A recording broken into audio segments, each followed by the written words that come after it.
नमस्कार दोस्तों, आज की इस वीडियो में एक प्रैक्टिकल केस डिस्कस करने वाला हूं जो कि बहुत ही इंपॉर्टेंट है। क्या है? हम लोग अक्सर इस तरीके की ट्रांजैक्शन करते हैं। कौन सी transaction? Bill to ship to. लेकिन बिल टू शिप टू की ट्रांजैक्शन में आपको ऐसी गलती नहीं करना है। अगर आपने इस तरीके से गलती किया तो आपको पेनाल्टी लग सकती है। अब कौन सी गलती है?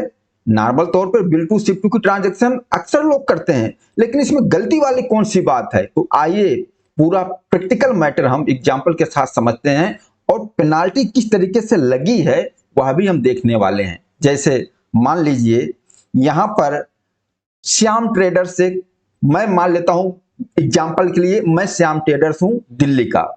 मैंने माल परचेज किया है अकाउंट्रिक्स से। ओके, अब देखिए अकाउंट्रिक्स कंपनी ने श्याम ट्रेडर्स के नाम पर बिल बनाया।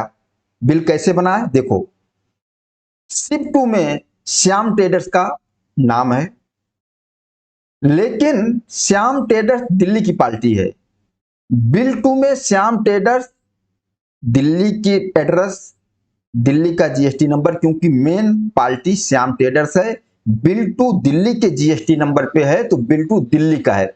लेकिन श्याम ट्रेडर्स ने अकाउंट्रिक्स को बोल दिया शिप टू में आप जयपुर का एड्रेस डाल दो।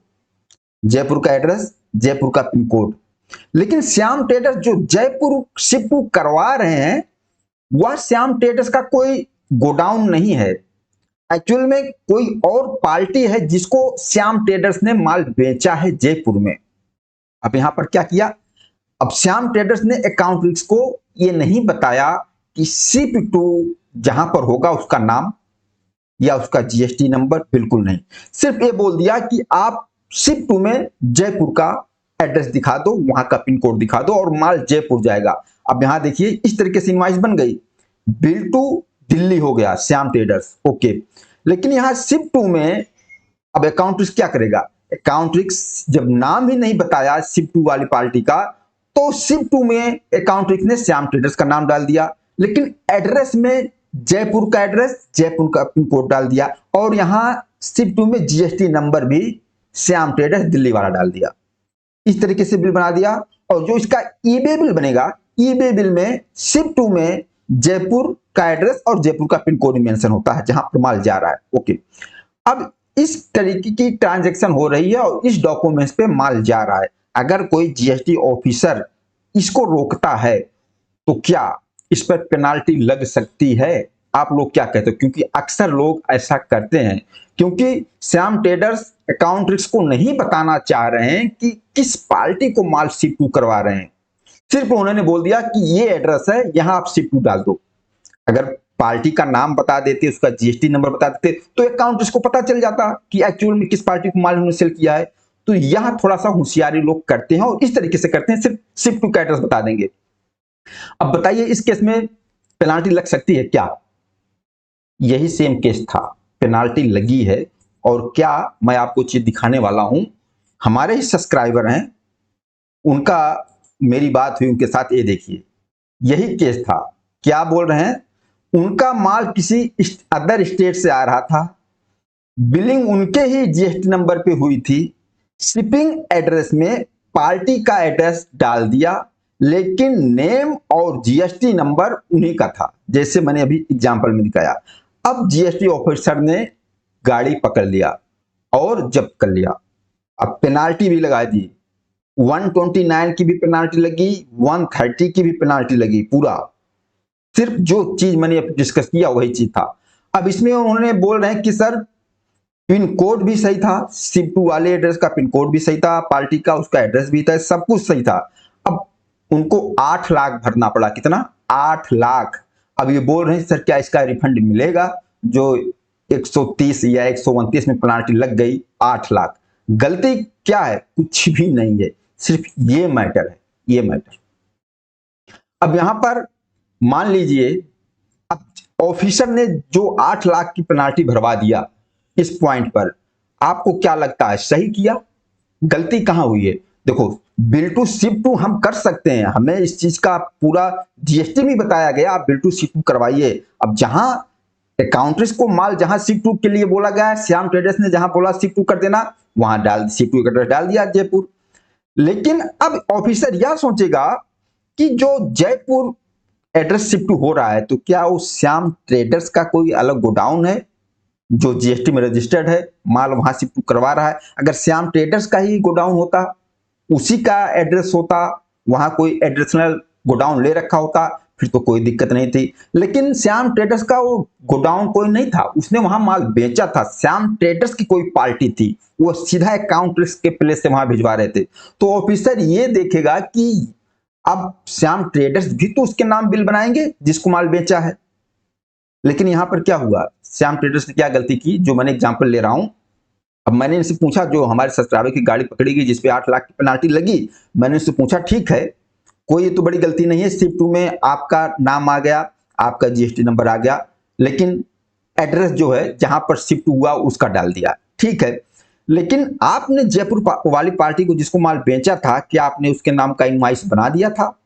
तो उन्होंने बोला नहीं, मैंने इनवॉइस नहीं बनाया। जब माल जयपुर वाली पार्टी के पास पहुंच जाता, वहां माल खाली हो जाता, तो बाद में मैं जयपुर वाली पार्टी के नाम पर बिल बना देता और रेफरेंस नंबर हो ईबे बिल लेके।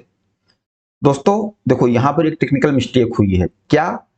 अगर माल डिस्पैच हो गया तो देखिए यहां पर दो ट्रांजैक्शन हो रही है। अकाउंट रिक्स ने श्याम ट्रेडर्स को माल बेचा तो बिल टू शिफ्ट टू में ट्रांजैक्शन किया, अकाउंट रिक्स ने श्याम ट्रेडर्स नाम बिल बना दिया, तो इसके मतलब वह माल श्याम ट्रेडर्स के पास पहुंच गया। अगर बिल टू शिफ्ट टू का केस है तो मान लीजिए कि श्याम ट्रेडर्स के पास माल पहुंच गया, ठीक है, एक ट्रांजैक्शन हो गई। लेकिन श्याम ट्रेडर्स ने जयपुर वाली पार्टी के को माल बेचा है तो उसी टाइम श्याम ट्रेडर्स भी इनवॉइस बना देते जयपुर वाली पार्टी के नाम। बिल फ्रॉम डिस्पैच फ्रॉम में, बिल फ्रॉम में श्याम ट्रेडर्स का दिल्ली का एड्रेस आ जाता और डिस्पैच फ्रॉम में कहां का, अकाउंट रिक्स जहां से माल लोड हुआ है वहां का एड्रेस आ जाता। अगर जीएसटी ऑफिसर ने रोका तो बोल देते ये देखो मैंने माल बेचा है, इसका भी बिल मैंने बना दिया है, लेकिन यहाँ श्याम ट्रेडर्स ने पार्टी के नाम भी बिल नहीं बनाया। तो ऑफिसर क्या सोचेगा? ऑफिसर के दिमाग में ये बात आ जाएगी, हो सकता है कि जयपुर वाली पार्टी के पास माल पहुंच जाए और बाद में श्याम ट्रेडर्स उसको बिल ही ना बनाए, विदाउट इनवॉइस कैश में ही माल उसको सेल कर दें बिना बिल का। तो यहां भी जीएसटी ऑफिसर को लगा, इस वजह से उसने पूरी पेनाल्टी लगा दी। लेकिन ये गलत है, कोई टैक्स पेयर का कोई ऐसा मकसद नहीं था कि टैक्स की चोरी किया जाए या कुछ किया जाए, लेकिन बस इतना टेक्निकल मिस्टेक ही हुई कि शिफ्ट टू में उसका नाम नहीं दिखाया, इस गलती की वजह से पेनाल्टी लगाई। दोस्तों इस बात से इस चीज को समझना, अगर आप अपनी पार्टी के प्लेस से माल को परचेज किया अपने सप्लायर के और वहीं से आपने अपनी किसी पार्टी को माल सेल कर दिया है, तो भैया बिल टू शिफ्ट टू करवा के उस कागज पर अपना गुड्स अपने पार्टी के पास मत भेजो। क्या करो, आप अपनी पार्टी से जिससे माल परचेज किया है उससे अपने नाम पर बिल ले लो। जैसे अकाउंट रिक्स ने बिल बना दिया, bill to Shyam traders Delhi, वहां जीएसटी नंबर डाल दिया। अब शिफ्ट टू में जयपुर का दिखा दिया, बिल में इस तरीके से दिखा दिया, लेकिन अब बोल दो कि अकाउंट रिक्स ई बे बिल नहीं बनाएंगे। अब यहां पर श्याम ट्रेडर्स अपना बिल बनाए, बिल फ्रॉम डिस्पैच फ्रॉम में, और ईबे बिल भी निकालें बिल फ्रॉम डिस्पैच फ्रॉम में, अपना इनवॉइस अपना ईबे बिल ट्रांसपोर्ट को दे और उनके कागज पे माल उनकी पार्टी के पास पहुंच जाए, जिससे कि बाद में होता है कि पार्टी को भी ना पता चले कि माल किस रेट में परचेज किया गया है, कहां से, वो भी एक मैटर बनता है अगर बिल टू शिफ्ट टू का केस होता है। तो अगर आप कहीं से परचेज करके वहीं से सेल कर रहे हो तो आप सीधा बिल फ्रॉम डिस्पैच फ्रॉम वाला ऑप्शन सिलेक्ट कीजिए। ये बिल टू शिफ्ट टू के केस में फंसिए। बिल टू शिफ्ट टू का केस कब बने? अगर आपका ही गोडाउन है, आप जहां पर बिल बन रहा है वहां की बजाय अपने गोडाउन पर माल रखना चाह रहे हो तो बिल टू शिफ्ट टू करवा दीजिए। ओके, ठीक है। यहां पर तो मैंने मान लिया कि श्याम ट्रेडर्स ने जयपुर वाली पार्टी को माल सेल किया था, उसका इनवॉइस नहीं बनाया था, इनवॉइस बाद में बनाते, इसकी वजह से ऑफिसर ने पेनाल्टी लगा दिया। अब यह भी तो हो सकता है कि श्याम ट्रेडर्स अपना माल किसी जॉब वर्कर के पास भेज रहे हो, जरूरी थोड़ी है कि माल सेल कर दिया। अब श्याम ट्रेडर्स ने अकाउंट से माल परचेज किया, रॉ मटेरियल परचेज किया, लेकिन उस रॉ मटेरियल पूरा जॉब वर्क करवाना है और जॉब वर्क के लिए उनको वो माल जॉब वर्कर के पास भेजना है, तो वहां वो अपने सप्लायर के प्लेस से सीधा जॉब वर्कर के पास भी माल भिजवा सकते हैं और फिर वो शिफ्ट टू करवा देंगे जॉब वर्कर का प्लेस, वहां तो कोई बिल बनेगा नहीं। तो वहां पर देखिए शिफ्ट टू में आप करवा दीजिए जहां शिफ्ट टू करवा रहे हो, लेकिन अब श्याम ट्रेडर्स की परचेज हुई है, जो भी स्टॉक उन्होंने अकाउंट से परचेज किया, एक बार यह परचेज उनके बुक्स ऑफ अकाउंट में इनवार्ड सप्लाई हो गई, स्टॉक उनके पास आया, किताब में आएगा, लेकिन उनके गोडाउन में नहीं आया, वह माल गया जो वर्कर के पास। तो एक श्याम ट्रेडर्स अपनी किताब में एंट्री करेंगे, इनवार्ड सप्लाई आएगी, लेकिन उस इनवार्ड सप्लाई को आउटवार्ड भी दिखाना पड़ेगा, क्योंकि जॉब वर्कर के पास माल शिफ्ट गया है, तो उसके लिए वो डिलीवरी चालान भी बनाएंगे।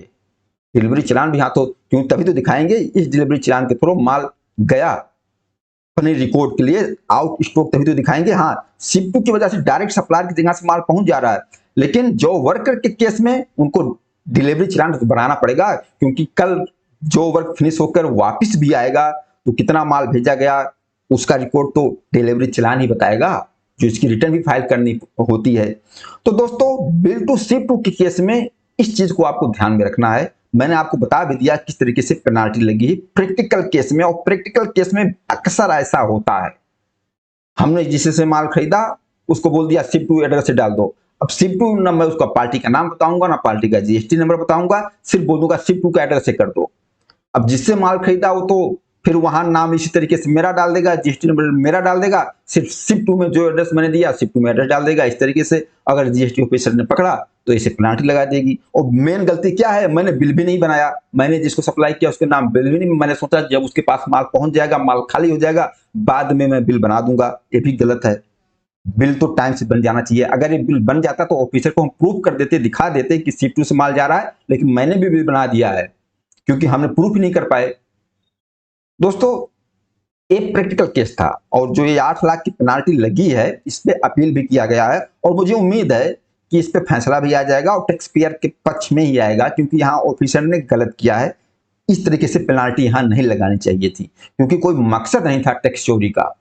शिफ्ट टू में हमने जो एड्रेस दिया, शिफ्ट में वहां माल जा रहा है, वहां का पिन कोड सही, एड्रेस सही, माल वहीं पर जा रहा है, तो पेनाल्टी नहीं लगानी चाहिए, लेकिन लग गई।